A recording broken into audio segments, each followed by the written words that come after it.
I remember walking out of the first Moana and thinking, dang, Disney has still got it. It has that magic most commonly seen in classic Disney movies, where I kind of forget that people made it, if that makes sense. Yeah, that sounds bad, but what I mean by that is I watched the film, and like many other great ones, its pieces fall so well into place that it feels more like it just perfectly came into being through magic rather than what it actually was, tirelessly worked on by hundreds of talented writers, artists, musicians, performers, and so on.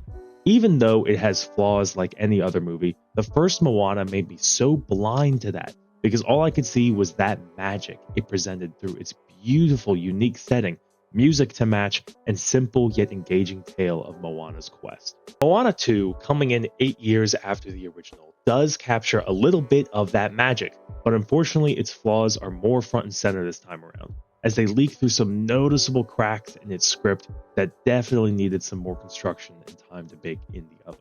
Let's start with the positives on this one. To segue into the story, I really liked this movie's opening 40 minutes or so. Where we pick up in Moana's story just makes sense. After fulfilling her Wayfinder wishes of the first film, we find her in search of other islands and other colonies. This search takes her on a path to once again save her own people by finding these others, and along the way come across some mystical beings that either help or hinder her on her journey. And this is indeed a beautiful journey, at least visually. The water effects were already top-notch 8 years ago, but they're even better here, and overall Disney's modern approach to animation is still cream of the crop.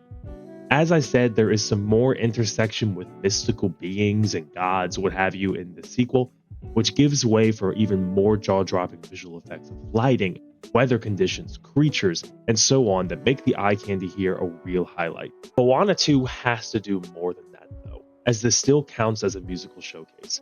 Like How Far I'll Go in the original Moana, there's a standout song here that will likely be played in either your head or in every parent's car on the way to school for a while. That song was probably the peak of my enjoyment for the entire 1 hour and 40-minute run of this film.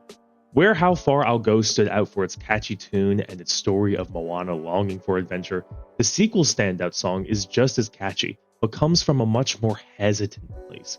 Moana has more to leave behind now, more risk to face than ever before, and the fact that it resonates so well with the story's setup propels the song to be more than just a toe tapper. But this is where we get into more of my criticisms of the film, as now is a good time to mention that that's really the only song I can remember, and I got out of the theater only a couple of hours ago.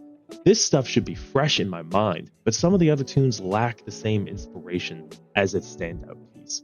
Speaking of inspiration, let's get into the story and its script. I struggle to really find anything in Moana 2 that looked like it was really exciting for the writing process. A lot of this feels like a bare bones kids movie paint by number rather than the original Moana's universal family loved affair. For example, there's a plethora of slapstick comedy here, which is fine. I mean, I laugh at the stupid rooster in this movie whenever he runs into a log or whatever, but Moana 2 commits the same sin as Lightyear did not too long ago, where the film attempts to shoehorn side characters into this journey and never really figures out what to do with them. So it just makes them dumb and stumbly. Stupidity for comedy can be good slapstick. Stupidity to drive the plot and critical events forward is just annoying. I didn't like it in Lightyear, and I don't like it here in Moana 2. There are 3 companions in this movie for nearly its whole runtime that fall into this story trap, and never rise out of it to become memorable characters of their own.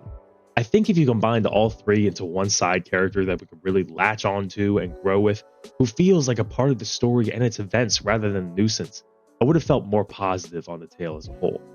Maui is back and has the same charisma, but he feels shoehorned into the story as well. His reunion with Moana is as coincidental as running into each other at the grocery store, but at least he still winds up being fun to watch. There are some other key players worth mentioning here, and even they seem to struggle their way into the script rather than be naturally born from it. For example, there is a character introduced to us very early on who plays a key role in the beginning as their own musical number and basically tells both Moana and the audience that we will see them again. And then the movie never readdresses them? I left the theater, drove home, and then remembered, like, wait, what happened to them? That was so out of place. Moana 2 is still an enjoyable time. I enjoyed its first act and setup a lot. You will rarely find animation and art direction as good as this in the industry, and as shoddy as the script can be, there are still some good elements here about taking on risk, finding more than one way to solve a problem, and being okay with getting lost on whatever journey you are on, as that's all part of it. But the script is indeed shoddy, and like most of its songs, its lackluster drive or motive to loop in its new characters gives the film little reason to stick in my mind. I'd say still give Moana 2 a chance if you or your kids are greatly interested, or if you want to witness some truly magical animation and art once more in this beautiful setting. But no matter how you approach Moana 2, I still recommend you just wait to see it once it hits stream. Thank you for watching. Leave a comment down below on what you thought of Moana 2, and for more movie reviews over a cup of coffee, like and subscribe. I'll see you next time.